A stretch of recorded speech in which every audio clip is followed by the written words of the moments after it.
बिस्मिल्लाहिर्रहमानिर्रहीम वबिही नस्तईन व सल्लल्लाहु अला नबीना मुहम्मद व अला आलिहि व सहबिहि अजमाइन व मन तबिअहुम बिहसानिन इला यौमिद्दीन व बाद।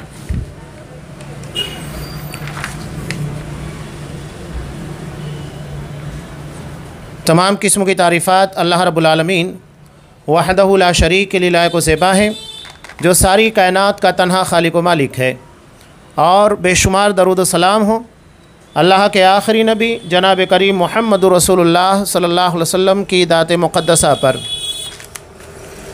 मोहतरम सामीन, गुफ्तगू जारी थी मोहब्बत में शिर्क करना, और यहाँ मोहब्बत से मुराद ऐसी मोहब्बत जो बंदगी की मोहब्बत होती है और जिसमें आजिज़ी, इनकिसारी और महबूब की इताअत व फरमा बरदारी में कमाल पैदा होता है। ये बात गुज़िश्ता दर्सों में तफसील के साथ आपके सामने बयान की गई।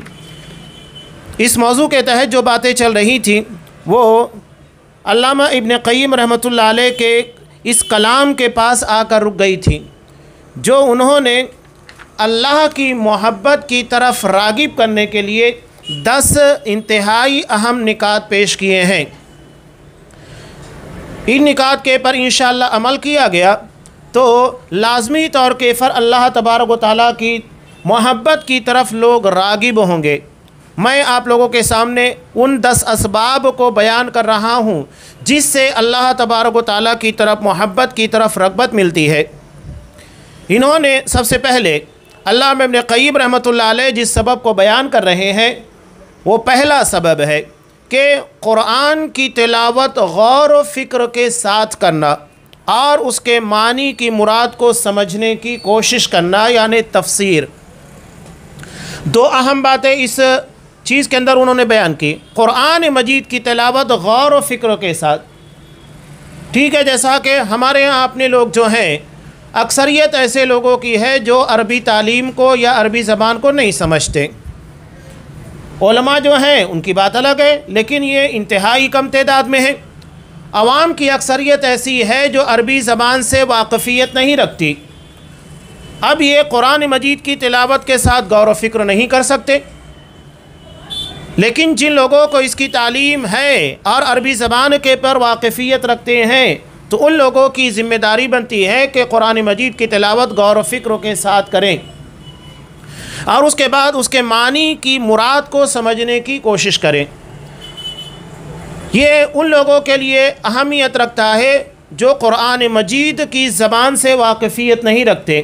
लेकिन अल्हम्दुलिल्लाह आज अगर हम देखें तो कुरान मजीद के तराजिम और उसके बाद उसकी तफासिर हर ज़बान के अंदर मौजूद है। क्या उर्दू ज़बान, क्या अंग्रेज़ी की बात कीजिए, क्या बंगला की बात कीजिए, हिंदी, मराठी, दुनिया की तमाम ज़बानों के अंदर कुरान मजीद के तराजिम और उसकी तफासिर मौजूद हैं। लिहाजा कुरान को गौर व फ़िक्र के साथ पढ़ना चाहिए। इससे अल्लाह तबारक व तआला की मोहब्बत की तरफ रग़बत होगी, इसलिए कि कुरान अल्लाह तक पहुँचाने का ज़रिया है, अल्लाह का कलाम है। इसकी एक मिसाल मैं आपके सामने पेश करूँ। कुरान गौर से सुनना चाहिए, उसके पर तदब्बुर करना चाहिए, उसके पर इंसान को सोचना चाहिए। एक वाक़या हज़रत अहनब बिन क़ैस रज़ी अल्लाह ताला अन्हु का बहुत प्यारा वाक़या है कि वो कितने गौर के साथ कुरान मजीद को सुना करते थे, समझने की कोशिश किया करते थे कि एक मरतबा इन्होंने नमाज में इमाम साहब को सूरह अंबिया पढ़ते हुए सुना और वहीं पर इब्तिदा में ही बिल्कुल आयत आई, लक़द अंज़लना इलैकुम किताबन फ़ीही ज़िक्रुकुम अफ़ला ताक़िलून, कि मैंने तुम लोगों की तरफ ऐसी किताब नाजिल की है जिसमें तुम्हारा ज़िक्र, तुम्हारा तज़किरा मौजूद है, क्या तुम गौर नहीं करते, सोचते नहीं। हज़रत अहनब बिन क़ैस रज़ी अल्लाह ताला अन्हु ने जब इस आयत को सुना, नमाज के ख़त्म होने के बाद घर गए और कहा कि मुझे मुसहफ़ कुरान मजीद ला कर दीजिए, इसलिए कि आज मैंने सूरह अंबिया सुनी जिसमें अल्लाह ये फरमाता है कि हमने ऐसी किताब तुम्हारी तरफ नाजिल की है जिसमें तुम्हारा तज़किरा है। यकीनन कुरान मजीद में मेरा तज़किरा है, क्या अच्छे क्या बुरे सारे लोगों का तज़किरा है। कुरान मजीद एक ऐसी किताब है जो कसौटी का काम करती है। इस किताब को आप पढ़ते जाइए तो आपको पता लगेगा किस मकाम के पर आप हैं, आपका तज़किरा है। अगर आप अच्छे हैं तो अच्छे लोगों के साथ आपका ज़िक्र होगा, आप अगर बुरे हैं तो बुरे लोगों के साथ आपका तज़किरा किया जाएगा। चुनांचे इन्होंने नेक लोगों के बारे में कलाम को पढ़ा कुरान मजीद में, जहाँ मुत्तक़ियों के बारे में, नेक लोगों के बारे में तज़किरा है कि इन्नल मुत्तक़ीन मफ़ाज़ा इन्नल मुत्तक़ीन फ़ी जन्नाति व नईम, कामयाबी मुत्तक़ियों के लिए और मुत्तक़ी लोग अल्लाह की जन्नत में उसकी नेमतों में रहेंगे। तो उन्होंने कहा कि मैं इतना पारसार, इतना मुत्तक़ी नहीं हूँ कि इतने बड़े बड़े लोगों के साथ मेरा हश्र किया जाए। उसके बाद वो ऐसी आयतों से गुज़रे जहाँ जहन्नमियों का तज़किरा था कि इन्नल मुजरिमीन फ़ी ज़लालिन व सुर, के इन मुजरिमों को जहन्नम की दहकती हुई आग में, गुमराहियों में रखा जाएगा। जहाँ जहाँ जहन्नमियों का तज़किरा था, जिन्हें सख्त तरीन अज़ाब दिया जाएगा। तो वो कहने लगे कि मैं इतना गया गुज़रा नहीं हूँ कि इतने बदतरीन लोगों के साथ मेरा हश्र किया जाए। चुनांचे जो कुरान मजीद पढ़ते पढ़ते सूरह तौबा के एक आयत के पर आए, जहाँ ऐसे लोगों का तज़किरा था जो अल्लाह के नेक बंदे हैं, कुछ गलतियाँ, कुछ खामियाँ हो जाती हैं उनसे। कुरान ने जिनके बारे में कहा कि खलतु अमलन सालिहा व आखिर सय्या, कि उन लोगों ने कुछ नेक काम किया, कुछ गलत काम भी किए, कुछ गलतियाँ भी उनसे भी, लेकिन वो अल्लाह से उम्मीद रखते हैं असल्लाहु अन यतूब अलैहिम, कि अल्लाह उनकी तौबा को कबूल फरमा ले, उनके गुनाहों को बख्श दे। तो वो कहते हैं कि मैंने कुरान मजीद के अंदर अपने आप को पा लिया, मैं वो हूँ जो अल्लाह तबारक व तआला की फरमाबरदारी करता हूँ, और इंसान होने की वजह से कुछ ख़ता, कुछ गलतियाँ मुझसे सरजद हो जाती हैं, लेकिन मैं अल्लाह से उम्मीद रखता हूँ कि अल्लाह मेरी तौबा कबूल फरमाएगा, अल्लाह मेरे गुनाहों को बख्श देगा। ये है कुरान मजीद के पर तदब्बुर। बल्कि कुरान ऐसी किताब है, मुसलमान की बात छोड़िए, अगर एक गैर मुस्लिम इसके पर गौर व फिक्र करेगा वो मुसलमान हो जाए। बहुत सारे वाक़यात आपको नज़र आएंगे, जितने भी अहले ईमान हैं जो पहले अहले कुफ्र थे, जिन्होंने कुरान मजीद सुनने के बाद ईमान को कबूल किया, वो ख़ुद बयान करते हैं इस किताब के पढ़ने के बाद दिल में एक अजीब हलचल मच जाती है। एक गैर मुस्लिम लड़की कहती है कि मैं अपनी दोस्तों के यहाँ पर गई, इफ्तार का वक्त था, उन्होंने इफ्तार की। इफ्तार करने के बाद करीब में मस्जिद नहीं थी, वो घर में ही नमाज अदा करने लगे। जब नमाज अदा की जा रही थी तो उस वक्त उन्होंने कुरान मजीद की तिलावत की। मैंने कुरान उससे पहले कभी नहीं सुना था। पहली मर्तबा जब मैंने कुरान सुना, बेइख्तियार मेरी आंखों से आंसू जारी हो गए। मैं अपने आंसुओं के पर काबू नहीं रख पाई। हालांकि मुझे कुरान मजीद की आयत का कोई माना, कोई मफ़हूम समझ में नहीं आ रहा था, इसलिए कि वो अंग्रेज़ी ज़बान की जानने वाली, कुरान मजीद को उसने पहले कभी सुना ही नहीं। पहली मर्तबा कुरान को सुनने के बाद उसकी आंखों से ज़ारो क़तार आंसू बहना शुरू हो गए। वो कहती है कि उसके फ़ौरी बाद मैं घर पर गई और जाने के बाद मैंने कुरान मजीद का तर्जुमा हासिल किया और उसे पढ़ना शुरू किया। और जब मैं कुछ ही दिन के बाद कुरान मजीद पढ़ते पढ़ते मेरा दिल ऐसा मुतमईन हुआ कि मैं जिसकी तलाश में थी वो चीज़ मुझे मिल गई, और वो अल्लाह तबारक व तआला की तरफ से इस्लाम की हिदायत दी। तो एक गैर मुस्लिम अगर इसके पर गौर करे तो वो मुसलमान बन सकता है, तो ये कुरान मुसलमान को मुसलमान क्यों नहीं बना सकता। तो ये सबसे पहला और अहम नुक्ता कि कुरान मजीद की तिलावत गौर व फिक्र के साथ करना। ये नहीं कि बस आप रस्मी तौर के पर पढ़ते जा रहे हैं, कुछ समझने की ज़रूरत नहीं है। आखिर ये तर्जुमे किसके लिए किए गए, ये दर्स के एहतमाम आप लोगों के सामने किस लिए किया जाता है, ताकि अल्लाह का कलाम, अल्लाह का कुरान और उसकी शरीयत सही तौर के पर हमारी समझ में आ सके। हम गरचे अरबी ज़बान से वाकफ़ियत नहीं रखते, लेकिन उलमा के ज़रिए अल्लाह ने इस मामले को बिल्कुल आसान कर दिया। जो अरबी ज़बान के अंदर महारत भी रखते हैं, अल्लाह के कलाम, अल्लाह के कुरान को समझते भी हैं, और उसके बाद उसकी बेहतरीन तफसीर जो कि कुरान और हदीस और फ़हम सलफ़ की रोशनी में होती है, उसे बयान करने की कोशिश करते हैं। ये बहुत बड़ी नेमत है अल्लाह तबारक व तआला की तरफ से ऐसे उलमा का, उलमाए सलफ़ का होना जो कुरान और हदीस की सही ताबीरात और कुरान और हदीस के सही माना और मफ़ाहीम को, उसकी तफासीर को आप लोगों तक बयान करते हैं। ये बहुत बड़ा इनाम है, वरना आप तो कुरान पढ़ नहीं सकते, और अगर पढ़ें तो पढ़ने के बाद कुरान के माना आपको समझ में नहीं आएगा, ना उसकी तफसीर समझ में आएगी। ये बहुत बड़ी नेमत है जो अल्लाह की तरफ से इनाम के तौर के पर अता की गई है। अब यहाँ दूसरी चीज़ अल्लामा इब्न क़य्यिम रहमतुल्लाह अलैह बयान कर रहे हैं कि फ़र्ज़ की अदायगी के बाद नवाफिल के ज़रिए अल्लाह का क़ुर्ब हासिल करना, फ़राइज़ यानी जो नमाज़ें फ़र्ज़ हैं आप फ़र्ज़ नमाज़ों को अदा कीजिए। उसके बाद जो नफ़ल नमाज़ें होती है, नफ़लों में दो कैटेगरी है, एक सुन्नत मुअक्कदा है और दूसरी सुन्नत गैर मुअक्कदा। सुन्नत मुअक्कदा की तादाद 12 या 10 है। अगर ज़ुहर के पहले वक्त है तो 4 रकात अदा कीजिए, वरना 2 रकात।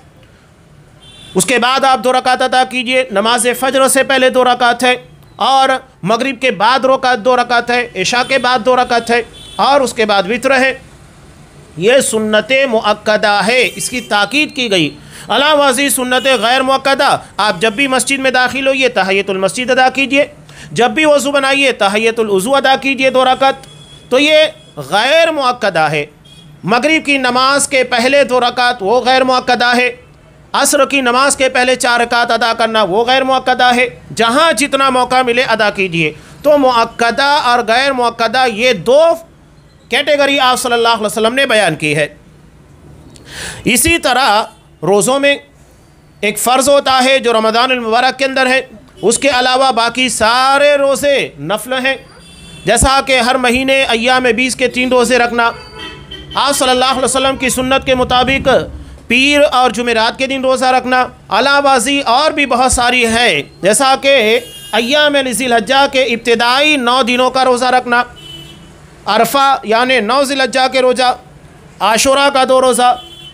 इस तरह आप सल्लल्लाहु अलैहि वसल्लम से कई तरह के रोज़े जो नफ़ल के तौर पर साबित हैं। हज है, एक मरतबा अदा करना फ़र्ज़ है, अल्लाह ने तौफ़ीक दी है और अदा कीजिए नफली तौर के पर। यही मामला उम्रा का भी है, उम्रा के पर उम्रा अदा कीजिए। तो ये नफल है, यानी फ़र्ज़ की अदायगी के बाद नफल का नंबर आता है। तिरमिज़ी की रिवायत में है कि क़यामत के दिन सबसे पहले बंदे का हिसाब अल्लाह के हुकूक में से नमाज से मुतालिक होगा। अगर उसकी फ़र्ज़ नमाज़ों के अंदर कोताहियाँ हैं तो अल्लाह कहेगा कि मेरे बंदे के नफलों को देखा जाए। तो नफलों के अंदर जो होगा उसके ज़रिए से उसकी फ़र्ज़ों की कोताहियों को और कमियों को पूरा किया जाएगा। और ये इस बात की दलील है फ़र्ज़ के बाद सुन्नत और नवाफिल का एहतमाम करना कि बंदा अल्लाह तबारक व तआला की इबादत की रग़बत रखता है, शौक़ रखता है। और क्यों नहीं, अल्लाह ने हमको इबादत के लिए ही पैदा किया, तो हम इबादत नहीं करेंगे तो क्या करेंगे? यही हमारा मकसद हयात, मकसद ज़िंदगी है। अगर इस चीज़ के पर मुदावमत ना हो और यही चीज़ ना अदा की जाए तो फिर ज़िंदगी का कोई फ़ायदा नहीं। अल्लाह तबारक व तआला ने साफ़ कहा, वमा खलक़तुल जिन्न वल इंस इल्ला लियअबुदून, कि मैंने जिन व इंस को महज अपनी इबादत के लिए, सिर्फ मेरी इबादत करे इसके लिए मैंने पैदा किया। तो ये दूसरी चीज़। और बुखारी के एक तवील रिवायत में है, हदीस कुदसी है, अल्लाह तबारक व तआला जिसके अंदर इरशाद फरमाता है कि बंदा फ़र्ज़ के बाद जिस चीज़ के ज़रिए मेरी क़ुर्बत हासिल करता है, जो मुझे महबूब है, जिसकी बुनियाद के मर मैं अपने बंदे को महबूब बना लेता हूँ, वो नफल चीज़ों का, नफल नमाज़ों का एहतमाम करना है। लिहाजा फ़र्ज़ नमाज, फ़र्ज़ रोज़े और फ़र्ज़ियत की जितनी चीज़ें हैं, फ़र्ज़ ज़कात है, उसको अदा करने के बाद नफल ज़कात यानी सदक़ात का एहतमाम करना, खैरात का एहतमाम करना, ये चीज़ें बहुत ज़रूरी हैं। तो ये अल्लाह की मोहब्बत की तरफ राग़िब करने वाली चीज़ों में दूसरा अहम सबब है कि फ़र्ज़ की अदायगी के बाद नवाफिल के ज़रिए अल्लाह का क़ुर्ब चाहना। एक सहाबी ने, जैसा कि मुस्लिम की रिवायत में भी है, नबी करीम सल्लल्लाहु अलैहि वसल्लम से सवाल किया, अस्अलुका मुराफ़क़तक फ़िल जन्नह, अल्लाह के रसूल मैं जन्नत में आपका साथ चाहता हूँ। तो आप सल्लल्लाहु अलैहि वसल्लम ने क्या कहा, फ़अइन्नी अला ज़िक्रिका बिकसरति सुजूद, फ़अइन्नी अला नफ्सिका बिकसरति सुजूद, तुम अपने आप के पर ज़्यादा से ज़्यादा सजदों को लाजिम कर लो और उसके ज़रिए मेरी मदद करो, ताकि मैं तुम्हारे इन कसरत सुजूद यानि ज़्यादा से ज़्यादा नफल नमाज़ों के अहतमाम की वजह से अल्लाह के यहाँ तुम्हारे हक़ में सिफारिश कर सकूँ। उसके लिए कुछ बुनियाद होना चाहिए, बग़ैर बुनियाद के, बग़ैर इबादत के मैं अल्लाह के यहाँ तुम्हारी सिफारिश करने वाला नहीं हूँ। तो अल्लाह के रसूल सल्लल्लाहु अलैहि वसल्लम ने वाज़ेह कर दिया कि नबी की शफ़ात और नबी करीम सल्लल्लाहु अलैहि वसल्लम की तरफ से आखिरत में अल्लाह की जन्नत में साथ चाहिए, तो उसके लिए कसरत से नफल नमाज़ों का, सजदों का एहतमाम करना ज़रूरी है। उसके बाद तीसरे नंबर के पर अल्लामा इब्न क़य्यिम रहमतुल्लाह अलैह बयान करते हैं कि तीसरा सबब जो अल्लाह की मोहब्बत की तरफ रागिब करता है, जिससे अल्लाह की मोहब्बत पैदा होती है, वह है ज़बान, दिल और अमल से हर हाल में अल्लाह के ज़िक्र पर मुदावमत बरतना। ज़बान से, दिल से और अमल से हर एतबार से अल्लाह के ज़िक्र के पर मुदावमत यानी हमेशगी बरतना, अल्लाह का ज़िक्र करते रहना। ज़बान से ये तो पता है, नबी करीम सल्लल्लाहु अलैहि वसल्लम ने बहुत सारी दुआएं बताई, उन दुआओं का एहतमाम करना चाहिए। सुबह शाम के अज़कार हैं, उनका एहतमाम किया जाए, ये अल्लाह का ज़िक्र है। अलावाज़ी आप सल्लल्लाहु अलैहि वसल्लम ने उमूमी अज़कार भी बयान किए।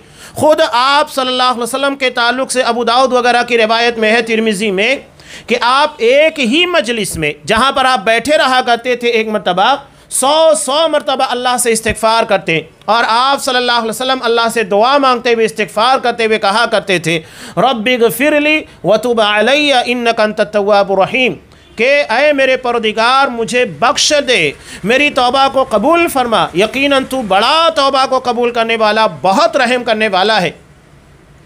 या आप सल्लल्लाहु अलैहि वसल्लम एक मजलिस में 100 मरतबा अल्लाह से दुआ मांगते थे, तो हम जैसे ख़ताकार और गुनाहगारों के लिए दुआ कितनी अहमियत रखती है। जबकि आपके अगले पिछले तमाम गुनाहों को अल्लाह ने बख्श दिया, उसके बाद भी एक एक मजलिस में अल्लाह से 100 मरतबा इस्तिग़फ़ार करते थे, तौबा किया करते थे। तो अपने ज़बान, दिल में अल्लाह का खौफ, अल्लाह की याद हमेशा होनी चाहिए। इसलिए कि अगर दिल में अल्लाह की याद नहीं होगी तो फिर इंसान गुनाहों के पर दिलेर होगा, बेखौफ होगा, जुल्म करेगा, ज़्यादतियाँ करेगा, हर चीज़ करेगा, इसलिए कि दिल में अल्लाह का डर, अल्लाह का खौफ नहीं है। और अमल के एतबार से, यानी अपने अमल, अपने किरदार, आप अगर तिजारत कर रहे हैं तो अपनी तिजारत को शरीयत के मुताबिक, इस्लाम के अहकामात के मुताबिक बनाइए। आप अगर किसी तरह मजदूरी कर रहे हैं, किसी जगह के पर सर्विस के पर है, जॉब के पर है, तो ईमानदारी के साथ अपनी ज़िम्मेदारी को और अपनी सर्विस को निभाइए। किसी किस्म की ख़यानत मत कीजिएगा। ये सब चीज़ें अपने अमल के ज़रिए अल्लाह को याद करने, उसके ज़िक्र में शामिल है। ज़िक्र ज़बान से भी होता है, जैसा कि यहाँ पर बयान किया गया, दिल से भी होता है, और अपने अमल के ज़रिए। अमल के ज़रिए का मतलब यह है कि अपने आमाल को शरीयत के मुताबिक बताना। अल्लाह ने नमाज के ताल्लुक़ से कहा, सूरह ताहा में हज़रत मूसा अलैहिस्सलातु वस्सलाम को ख़िताब करके, व अक़ीमिस्सलात लिज़िक्री, के मेरी याद के लिए, मेरे ज़िक्र के लिए नमाज को कायम करो। यानी नमाज अल्लाह के ज़िक्र को कायम करने का ज़रिया है। तो ये अमली तौर के पर हो गया। एक सहाबी ने, जैसा कि मुस्नद अहमद की रिवायत में है, नबी करीम सल्लल्लाहु अलैहि वसल्लम से कुछ नसीहत करने के लिए कहा, तो आप सल्लल्लाहु अलैहि वसल्लम ने क्या कहा था, रत्तिब लिसानका बिज़िक्रिल्लाह, अपनी ज़बान को अल्लाह के ज़िक्र से तरोताज़ा रखो, हमेशा अल्लाह के ज़िक्र में डूबी रहना चाहिए। इसलिए कि खैर के कामों में लगी रहेगी तो कोई बुराई इस ज़बान के ज़रिए नहीं होगी। तो ये बहुत अहम चीज़ है कि आप सफ़र में हो, हज़र में हो, चल रहे हो, लेटे हुए हो, ऐसा ज़रूरी नहीं है कि आप बैठ करें ख़ास कैफियत में ही अल्लाह का ज़िक्र करें, नहीं, बल्कि कुरान मजीद ने अल्लाह के ज़िक्र के ताल्लुक़ से बयान किया, अल्लाह के नेक बंदों के ताल्लुक़ से, अल्लज़ीना यज़्कुरूनल्लाह, जो अल्लाह का ज़िक्र कैसे कहते हैं, क़ियामन व क़ुऊदन व अला जुनूबिहिम, खड़े होकर, बैठ कर, व अला जुनूबिहिम, और अपने पहलुओं के पर यानी लेटे हुए, हर हालत में अल्लाह का ज़िक्र करते रहते हैं। तो कोई ख़ास कैफियत नहीं है, जिस हालत में भी हो वहाँ पर अल्लाह का ज़िक्र करना चाहिए, सिवाय उन जगहों के या उन मौक़े के जहाँ पर ज़िक्र करना मना किया गया है। जैसा कि गंदी जगहें क़ज़ाए हाजत के लिए, पेशाब वगैरह के लिए गए हैं, तो ऐसी जगह के पर ज़िक्र नहीं होना चाहिए, वहाँ मना किया गया है। अब चौथा सबब जिसकी बुनियाद के पर अल्लाह की मोहब्बत हासिल होती है, उसकी तरफ बंदा रागिब होता है, वो है जब अल्लाह और ख़ुद की पसंद टकराए तो अल्लाह की पसंद को अपनी पसंद के पर तरजीह देना। तभी तो साबित होगा कि आप अल्लाह से ज़्यादा मोहब्बत करते हैं। ये अहम चीज़ है ना।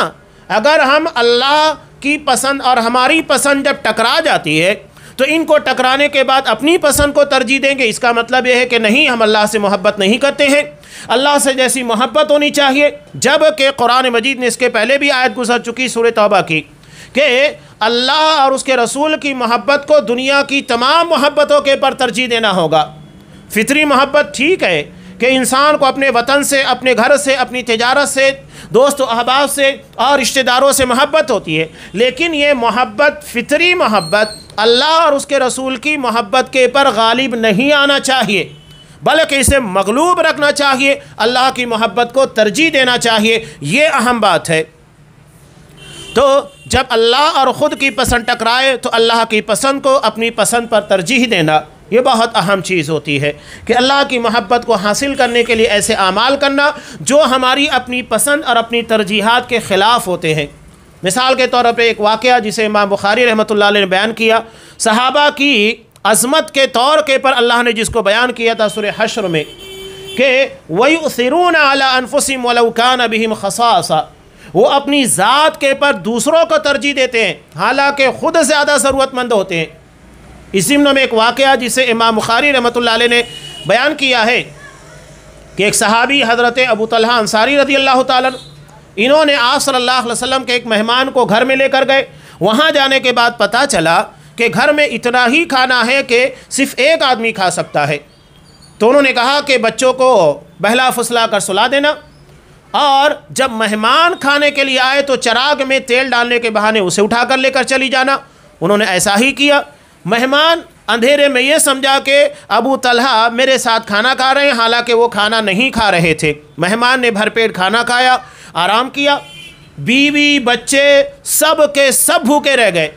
अपनी ज़ात के पर, अपनी पसंद के पर अल्लाह की रज़ा को तरजीह दी कि इस अमल से अल्लाह राज़ी होगा, उस अमल को इख्तियार किया। वही चीज़ यहाँ बयान कर रहे हैं कि जब अल्लाह और ख़ुद की पसंद टकराए तो अल्लाह की पसंद को अपनी पसंद के पर तरजीह देना, ईसार और हमदर्दी, इसका मतलब यह है कि शरीयत की तालीमात के पर अमल करना हमें अपनी ज़ात से कहीं ज़्यादा प्यारा और महबूब है। ये तरजीहात बहुत अहमियत रखती हैं। इमाम मुस्लिम रहमतुल्लाह अलैह ने एक रिवायत को नकल किया हज़रत आयशा रज़ी अल्लाह ताला अन्हा से मुतालिक कि जब एक भिखारन इनके दरवाज़े के पर आकर अपनी गोद में 2 बच्चियों को लिए हुई थी, कुछ मांगने लगी। घर में 3 खजूर थी। हज़रत आयशा रज़ी अल्लाह ताला अन्हा ने वो तीनों खजूरें उठाईं और उस मांगने वाली भिखारन के हवाले कर दी। उसने अपनी दोनों बच्चियों को एक एक खजूर दी और एक खजूर वो भूखी माँ खुद खाना चाहती थी। बच्चियाँ बहुत शदीद भूखी थी। उन्होंने फ़ौरी तौर के पर अपनी एक एक खजूर खा ली और माँ से भी उस एक खजूर का मुतालबा कर लिया जिसे माँ खाना चाहती थी। अब बच्चों को तो इस बात का एहसास नहीं था कि माँ भी भूखी है, उन्हें इस बात का शऊर नहीं था। उन्होंने उस एक खजूर का भी मुतालबा कर लिया जो माँ खाना चाहती थी। माँ होती है, उसने अपनी भूख के पर अपने बच्चों की भूख को तरजीह दी और उस खजूर को जिसे वो खाना चाहती थी 2 हिस्सों में तकसीम किया, बांटा और दोनों बच्चियों को दे दिया। हज़रत आयशा रज़ी अल्लाह ताला अन्हा कहती है कि फ़ाअजबनी शानुहा, मुझे उसका ये मामला देखकर ताज्जुब हुआ, हैरत में पड़ गई कि एक माँ कैसे अपने बच्चों के साथ मोहब्बत करती है। जब आप सल्लल्लाहु अलैहि वसल्लम तशरीफ़ लाए, मैंने इस वाक़े का तज़किरा आपके सामने किया। तब आप सल्लल्लाहु अलैहि वसल्लम ने क्या जुमला कहा। आप सल्लल्लाहु अलैहि वसल्लम ने इस मामले के पर और उस माँ की ममता के पर जो जुमला कहा, सुनहरी हरफों से लिखने के काबिल है। कहा इन्नल्लाह क़द आतक़ा बिहा मिनन्नार, इन्नल्लाह औजब लहा बिहल जन्ना, अल्लाह ने उसके इस अमल की बुनियाद के पर उसके लिए जन्नत को वाजिब कर दिया। औ आतक़हा बिहा मिनन्नार, या तो उसको जहन्नम से निजात दे दी। कितना प्यारा जुमला आप सल्लल्लाहु अलैहि वसल्लम ने कहा। ये अपनी ज़ात के पर दूसरों को तरजीह देना है। यहाँ ये जो बात आई, अल्लाह की पसंद के पर अपनी पसंद को तरजीह नहीं देना, बल्कि अल्लाह की पसंद को तरजीह देना, वही चीज़ है जो यहाँ पर बयान की गई है। अब यहाँ 5वां सबब अल्लामा इब्न क़य्यिम रहमतुल्लाह अलैह बयान कर रहे हैं, अल्लाह के अस्मा व सिफ़ात। अल्लाह के अस्मा व सिफ़ात 99 हैं जो हमको बताए गए, वरना इससे कहीं ज़्यादा हैं। मुस्नद अहमद की रिवायत में नबी करीम सल्लल्लाहु अलैहि वसल्लम की जो दुआ है उसमें बताया गया कि अविस्तअसरत बिही फ़ी इल्मिल ग़ैब इंदक, ये अल्लाह जिन नामों को तूने इल्म गैब के अंदर तरजीहन रखा है, किसी को नहीं बताया, या तो ये बताया गया है औ अल्लमतहु अहदम मिन खल्क़िक कि अल्लाह तूने अपनी मखलूक में से किसी को अपने उन नामों के बारे में बताया। 99 नाम ये हमको बताए गए। इसके अलावा भी अल्लाह की बहुत सारी मखलूक को उन नामों के बारे में पता है। और अल्लाह ने इल्म गैब में जिसे किसी के बारे में पता नहीं सिवाय अल्लाह तबारक व तआला के, वहाँ पर भी अपने अस्मा व सिफ़ात को महफूज रखा है जिसे अल्लाह के सिवा कोई नहीं जानता। तो अल्लाह के अस्मा व सिफ़ात जिन कमाल और जलाल पर दलालत करते हैं, यानी उसके माना और मफ़ाहीम जो हो सकते हैं। मिसाल के तौर पर अल्लाह का एक नाम अज़ीज़ है। अज़ीज़ का मतलब गालिब, हर चीज़ के पर गलबा रखने वाला। अल्लाह हर चीज़ के पर कुदरत रखता है, गलबा रखता है, इख्तियार रखता है। और अल्लाह के फ़ैसले, अल्लाह के मामलात और अल्लाह के किसी भी चीज़ के अंदर किसी को बोलने तक की एतराज़ करने की भी गुंजाइश नहीं। वो इतना गालिब है कि जिस कौम के पर अपना अजाब नाजिल करना चाहता है पूरी कौम को तबाह कर देता है। कोई अल्लाह से सवाल नहीं कर सकता कि अल्लाह तूने क्यों उस कौम को तबाह किया। बड़े बड़े ज़ोर आवर सरकश कौमों को अल्लाह ने तबाह और बर्बाद किया। कौम आद है, कौम समूद है, कौम नूह है और आले फ़िरौन है। और आज भी हम देखते हैं कि अल्लाह के अजाब की, उसके गालिब होने की शक्लें हमको जगह जगह नज़र आती रहती हैं। कभी सुनामी की शक्ल में, कभी ज़लज़लों की शक्ल में, कहीं कोरोना वायरस की शक्ल में। अल्लाह पूरी के पूरी बस्ती को, बल्कि दुनिया के अक्सर इलाक़ों को बेबस कर देता है। यही उसके गालिब होने का मतलब है। तो इन चीज़ों को समझने की कोशिश की जाए जिनके पर अल्लाह के नाम दलालत करते हैं। अल्लाह गफ़ूर है, बख्शने वाला, बहुत रहम करता है, बड़ा मुआफ़ करने वाला है। अल्लाह बेहतरीन फ़ैसले करने वाला अरहमुर राहिमीन है। तो इन सारी चीज़ों के पर गौर व फिक्र किया जाए जो अल्लाह के अस्मा व सिफ़ात दलालत करते हैं और उनके जो खुशगवार असरात मुरतब होते हैं उन पर गौर व फिक्र करना। यानी इनका जो मतलब निकलता है, मिसाल के तौर पर अल्लाह रहमान है तो अल्लाह के रहमान होने का जो माना निकलता है और उसकी बुनियाद के पर हमारी ज़िंदगी के अंदर उसकी रहमत के जो असरात हैं उसके पर गौर किया जाए। ये सारी चीज़ें उसमें शामिल हैं। अब यहाँ छठा सबब बयान कर रहे हैं कि अल्लाह की ज़ाहिरी व बातिनी नेमतों, उसके एहसान व करम के मुशाहदात और बंदों पर उसकी नेमतों पर गौर व फिक्र करना। अल्लाह ने हमको कितनी नेमत अता की। इंसान अगर अपने जिस्म के बारे में भी गौर करे, अल्लाह ने उसकी आँखें, उसके बाल, उसके जिस्म, हर चीज़ को कितना हसीन, इतना खूबसूरत बनाया है और कितना परफेक्ट बनाया है। ज़रा गौर कीजिएगा कि अगर हमारे सर में दर्द होना शुरू हो जाए तो इंसान सो नहीं पाता, बेचैन हो जाता है। अगर पेट में दर्द शुरू हो जाए तो हमारी ज़िंदगी अजीरन बन जाती है। दांत में अगर दर्द शुरू हो जाए तो इंसान कितना परेशानी में आ जाता है। ये बहुत बड़ी नेमत है कि अल्लाह ने हमें इन सारी चीज़ों से महफूज रखा। और अगर ये चीज़ें पैदा भी हों तो अल्लाह ने उसके लिए दवा का इंतज़ाम किया ताकि उसके ज़रिए से हम उन बीमारियों से और उस तरह के दर्द से निजात हासिल कर सकें। अल्लाह ने हमें फितरी तौर के पर भूख अता की, प्यास अता की, जो जो ज़रूरियात अता की, हर चीज़ को पूरा करने के लिए अल्लाह ने इंतज़ामात किए। अगर पानी की ज़रूरत है तो अल्लाह ने हमें वाफिर मिक़दार के अंदर पानी दिया। हमें ग़िज़ा की ज़रूरत है तो अल्लाह ने अनगिनत नेमतें हमको अता की। सिर्फ खाना ही नहीं बल्कि अल्लाह ने हमको फ़लों की शक्ल में बेइंतहा नेमतों से नवाजा। तो ये अल्लाह का बहुत बड़ा करम है। अल्लाह तबारक व तआला हमें नींद अता करता है ताकि दिन भर की थकावट दूर हो सके। ये उसका बहुत बड़ा इनाम है। हर चीज़ जितना बंदा गौर करेगा उतना एहसास होगा कि अल्लाह का रहम करम, उसकी नेमतें बेशुमार है। इसीलिए अल्लाह ने बयान किया व इन तउद्दू नेमतल्लाहि ला तुहसूहा। अगर अल्लाह की नेमतों को हम शुमार करना चाहें तो गिन नहीं सकते, इतनी नेमतें हैं।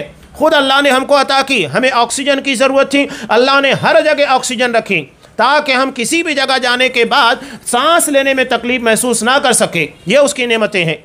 और इन नेमतों को शुमार करने, उसका एहसास करने का फ़ायदा ख़ुद अल्लाह बयान कर रहा है। लइन शकरतुम लाज़ीदन्नकुम, अगर तुम मेरी शुक्रगुजारी करोगे तो मैं जो नेमतें तुम्हें अता किया हूँ उसमें इजाफ़ा कर दूँगा, उसे बढ़ाता चला जाऊँगा। यानी शुक्र अल्लाह की नेमतों में इजाफ़े का ज़रिया बनता है, जबकि नाशुक्री जो नेमतें मिली हैं उन्हें भी छीन लेता है और उनसे भी महरूमी का ज़रिया बनता है। अब सातवां सबब ये बयान कर रहे हैं अल्लामा इब्न क़य्यिम रहमतुल्लाह अलैह, जिनसे अल्लाह की मोहब्बत और उसकी तरफ रग़बत मिलती है, अल्लाह की मोहब्बत में इजाफ़ा होता है। सातवां सबब है दिल को अल्लाह के सामने इनकिसारी व एहतियाज के साथ झुका देना। इनकिसारी का मतलब आजिज़ी हो, खाकसारी हो, अल्लाह की अज़मत व जलालत को जानते हुए अल्लाह के सामने झुका जाए। और एहतियाज यानी अल्लाह के सामने अपने आप को मोहताज बनाना। अल्लाह तबारक व तआला ने कहा कि या अय्युहन नास अंतुमुल फुक़रा इलल्लाह, आए लोगो तुम सब के सब अल्लाह के मोहताज हो। हर चीज़ के लिए हम मोहताज हैं। हमारी ज़िंदगी की जितनी नेमतें हैं उसके लिए मोहताज, ज़िंदगी में आने वाली जितनी परेशानियां हैं उसे दूर करने के लिए मोहताज, हर चीज़ के लिए हम अल्लाह के मोहताज हैं, हर तरीके से मुकम्मल तौर के पर। लिहाजा ये एहतियाज हमारे अंदर होना चाहिए और इसी एहतियाज के साथ अपने दिल को अल्लाह के सामने झुकाना चाहिए। आठवां सबब इन्होंने बयान किया है कि रात का आखिर तिहाई वक्त जो कि तहज्जुद का वक्त होता है, जब अल्लाह तबारक व तआला आसमान दुनिया के पर अपने शायान शान नुज़ूल फरमाता है, उस वक्त खलवत इख्तियार करना यानी तन्हाई में अल्लाह की इबादत करना, तहज्जुद अदा करना, कुरान मजीद की तिलावत करना और इस्तिग़फ़ार और तौबा पर अपने मामलात को यानी उस रात की नमाज को ख़त्म करना। ये रात का वो वक्त होता है जब इंसान दुनिया के तमाम हुमूम से, गुमूम से, फ़िक्र से आज़ाद होता है और जब उस वक्त वो बेदार होता है तो अल्लाह के सामने सिर्फ अपने आप को रखता है और अल्लाह की अज़मत व जलालत और अल्लाह के सामने कुछ मांगने का जज्बा और अल्लाह को मनाने का जज्बा होता है। ये सबसे अहम वक्त होता है और इसी के ताल्लुक़ से अल्लाह तबारक व तआला ने सूरह ज़ारियात के अंदर इरशाद फरमाया वबिल असहारी हुम यस्तग़फ़िरून कि अल्लाह के नेक बंदे सहर यानी सहरी का जो वक्त होता है जो तहज्जुद का वक्त कहलाता है, नमाज फ़ज्र से पहले का, उस वक्त तो ये अल्लाह से इस्तिग़फ़ार करते हैं, अपने गुनाहों की माफ़ी मांगते हैं। यहाँ एक बात मैं ख़ास तौर से कहूँ, गरचे रमज़ानुल मुबारक अपने वक्त पर आता है लेकिन रमज़ानुल मुबारक में सहरी के करने के बाद हम उमूमी तौर के पर फजूलियात में लग जाते हैं। नहीं, सहर का वक्त इस्तिग़फ़ार का होता है। ऐसे वक्त में ख़ास तौर से अल्लाह से मग़फ़िरत तलब की जाए, अपने गुनाहों के बारे में माफ़ी मांगी जाए। अल्लाह आसमान दुनिया पर नुज़ूल फरमाता है और वो ख़ुद कहता है कि है कोई मुझसे मांगने वाला जिसको मैं अता करूँ, है कोई मुझसे बख्शिश का तलबगार जिसके गुनाहों को मैं बख्श दूँ। जब वो ख़ुद कह रहा है आसमान दुनिया के पर अपने शायान शान नुज़ूल फरमा के, तो हम क्यों नहीं मांगे। कितने बेवकूफ़ है वो इंसान जो ऐसे वक्तों में अल्लाह से मग़फ़िरत तलब नहीं करते, मुश्किलात को दूर करने के लिए अल्लाह से फ़रियाद नहीं करते। ये बहुत ज़रूरी चीज़ है। नौवां सबब बयान किया जा रहा है कि अहले खैर व सलाह जो अल्लाह से मोहब्बत करते हों यानी नेक लोग जो वाकई शरीयत के मुताबिक चलते हों, उनकी हमनशीनी इख्तियार करना चाहिए और उनकी बातों से इस्तिफ़ादा करना।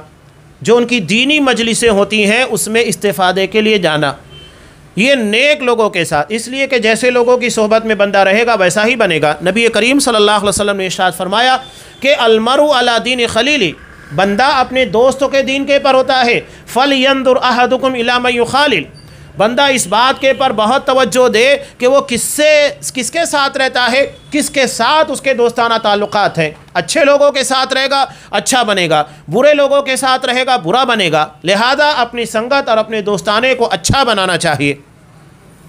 10वां और आखिरी सबब ये बयान कर रहे हैं, हर उन अवामिल व मशागिल से दूरी बनाए रखना जो दिल और अल्लाह के दरमियान हायल होते हैं, यानी अल्लाह से दूर करने का ज़रिया बनते हैं। चाहे फजूलियात हमारे यहाँ बहुत सारे, ख़ास तौर से अभी सोशल मीडिया के दौर में जहाँ स्मार्ट मोबाइल हमारे पास होता है, वक्तों को पास करने के लिए लोग क्या करते हैं, मोबाइल गेम खेलने लग जाते हैं। और कुछ लोग बैठ कर उसके पर कई लोग इकट्ठा बैठते हैं, उसमें गेम खेलते हैं, लूडो वगैरह बहुत सारी चीज़ें, वक्तों को ज़ाय करना, ये फजूलियात है। टाइम पास इस्लाम में नहीं है। हम ये समझते हैं कि टाइम को कैसे भी बिता लिया जाए, बहुत कीमती चीज़ है। एक मरतबा अगर ये ज़िंदगी से चला गया दोबारा कभी लौट कर नहीं आएगा। जिसकी कसम अल्लाह ने खाई, वल अस्र, कसम है ज़माने की, और एक मरतबा ज़िंदगी से निकल गया दोबारा कभी लौट कर नहीं आएगा। अस्र का एक मतलब निचोड़ना भी होता है, जैसा कि गन्ना है, मौसम्बी है, इन चीज़ों को निचोड़ दिया जाता है। अब ये बताइए कि गन्ने को एक मरतबा निचोड़ लेने के बाद क्या दोबारा कभी भी उस रस को उसके मकाम के पर लौटाया जा सकता है? कभी नहीं लौटाया जा सकता। यही मामला वक्त का है। एक मर्तबा हमारी ज़िंदगी का जो लम्हा बीत गया वो क़यामत तक लौट कर नहीं आएगा। करोड़ों रुपए आप खर्च कर दे लेकिन लौटा नहीं सकते। इंसानी ज़िंदगी में बचपना जो होता है बड़ा प्यारा होता है, जहाँ हर फ़िक्र से इंसान आज़ाद होता है। बड़े होने के बाद लोग अपने बचपन को याद करते हैं, तो क्या हम अपने बचपन को याद करने के बाद अपने बीते हुए पल में का कोई एक लम्हा या कोई एक दिन लौटा सकते हैं? नहीं लौटा सकते। तो ये वक्त इतनी कीमती चीज़ है, इसको ज़ाय नहीं करना है। कुरान ने साफ कहा वल्लदीन हुम अनिल लग़्व मुरिदून, जो लोग लग़्व बेकार चीज़ों से एराज़ करते हैं। तो ये 10 असबाब बयान किए गए हैं।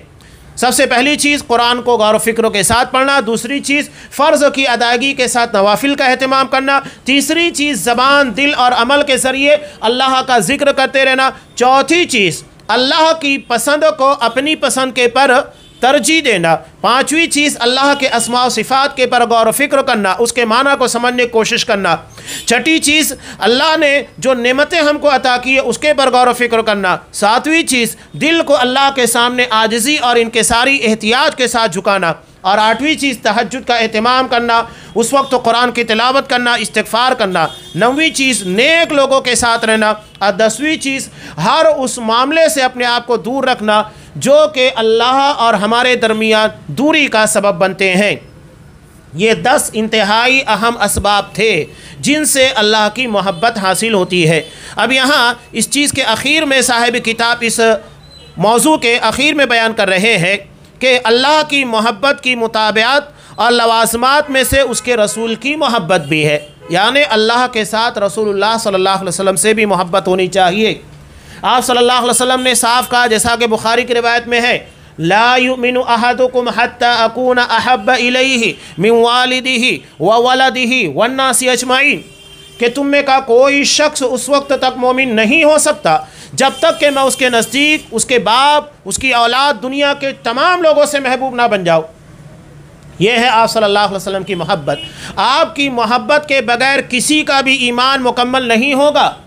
अब ये ईमान जो बयान किया गया कि आप सल्लल्लाहु अलैहि वसल्लम की मोहब्बत, तो क्या ये वो मोहब्बत है जो आज हम लोगों के दरमियान देखते हैं मीलाद के नाम के पर, जो बिदात को ज़िंदा करते हैं, और उससे कहीं ज़्यादा संगीन मामला कि ये लोग आप सल्लल्लाहु अलैहि वसल्लम की शान में गुलू करते हैं नाउज़ बिल्लाह, और आप सल्लल्लाहु अलैहि वसल्लम के मकाम को इतना बढ़ाते हैं कि अल्लाह तबारक व तआला के मकाम तक लेकर जाते हैं। मशहूर शेर कहा जाता है ना, इंतहाई घटिया और इंतहाई कुफरिया, कि वही जो मुस्तवी था अर्श पर खुदा होकर, ये नक़ल कुफ्र नबाशत, किसी कुफ्र को नकल करना ये कुफ्र नहीं होता है, कि वही जो मुस्तवी था अर्श पर खुदा होकर उतर पड़ा है मदीने में मुस्तफ़ा होकर नाउज़ बिल्लाह। यानी आप सल्लल्लाहु अलैहि वसल्लम को अल्लाह तबारक व तआला की ज़ात का परतव बताते हैं कि अल्लाह आप सल्लल्लाहु अलैहि वसल्लम की ज़ात में और आपके अंदर समाया हुआ है, हुलूल किए हुए है। यही वहदतुल वजूद का कुफ्रिया अक़ीदा है। तो ये मोहब्बत नहीं है जो बयान की जा रही है, और अपने आप को आशिक रसूल कहते हैं, ये इश्क रसूल नहीं है। कुरान मोहब्बत रसूल का दावा करता है। लिहाजा अगर हम चाहते हैं कि हमारा ईमान मुकम्मल हो तो उसके लिए आप सल्लल्लाहु अलैहि वसल्लम की इताअत व फरमा बरदारी होनी चाहिए। ये आपकी मोहब्बत का सबूत है। इन्नल मुहिब्बा लिमन युहिब्बुल मुती, कि इंसान जिससे मोहब्बत करता है उसकी इताअत व फरमा बरदारी करता है, उसके कहे को मानता है। एक बेटा अपने बाप से कहे कि हाँ अब्बा बहुत अच्छे हैं, मेरा बहुत ख्याल रखते हैं, खूब तारीफ़ करे अपने बाप की, लेकिन बाप जब उसको कहता है कि बेटा ये सामान लेकर आ जा, ये काम कर ले, तो वो करता ही नहीं है। तो क्या ये उसकी मोहब्बत है? ये तो सिर्फ ज़बान से दावा कर रहा है कि हाँ अब्बा आप मेरे नज़दीक बहुत महबूब है, बहुत प्यारे हैं, और जब काम करने के लिए कहता है तो करता ही नहीं है। इसका मतलब ये सिर्फ ज़बानी मोहब्बत है, और ये मोहब्बत अल्लाह तबारक व तआला के यहाँ निजात के लिए काफ़ी नहीं है। तो ये मोहब्बत में गुलू जो होता है, जो शिर्क तक लेकर जाता है, उससे हमें बचना चाहिए। तो ये अहम मौजू था कि मोहब्बत में शिर्क नहीं होना चाहिए, यानी जो मोहब्बत अल्लाह तबारक व तआला से होती है वैसी मोहब्बत किसी से ना की जाए। उसके बाद रसूलुल्लाह सल्लल्लाहु अलैहि वसल्लम से मोहब्बत होगी, और ये मोहब्बत इसलिए है ताकि हम शरीयत के अहकाम के मुताबिक चल सकें। शरीयत के अहकामात यकीनन नफ्स के ख़िलाफ़ जाते हैं, लेकिन अगर अल्लाह और उसके रसूल से मोहब्बत होगी तो ये अमल हमारे लिए बहुत आसान होगा। जैसा कि एक माँ अपने बच्चे से बहुत मोहब्बत करती है, और उसी ममता का नतीजा क्या है कि वो अपने बच्चे की सारी तकालीफ़ को, उसकी गंदगियों को साफ़ करती है और फिर उसकी तरबियत अच्छे अंदाज में करती है। एक बाप अपने बच्चे के लिए कितना कमाता है, कितनी मेहनतें करता है ताकि उसके मुस्तकबिल को संवारा जा सके, ये मोहब्बत है। अगर उस मोहब्बत को निकाल लिया जाए तो फिर कोई चीज़ दुनिया में बाकी नहीं रहेगी। तो ऐसे ही अल्लाह और उसके रसूल की मोहब्बत, सारी मोहब्बतों के पर अहमियत और फ़ौक़ियत रखना चाहिए ताकि अल्लाह के अहकामात और अल्लाह की शरीयत के मुताबिक हम अपने आप को चला सके। अल्लाह तबारक व तआला इसकी सही समझ अता फ़रमाए। जैसी मोहब्बत अल्लाह उसके रसूल से करनी चाहिए वैसी मोहब्बत अता फ़रमाए। ऐसी मोहब्बत जो इताअत और फरमा बरदारी की तरफ और दीन की तालीमात के मुताबिक अमल की तरफ हमें ला सके। आमीन व आखिरु दावाना अनिल हम्दुलिल्लाहि रब्बिल आलमीन।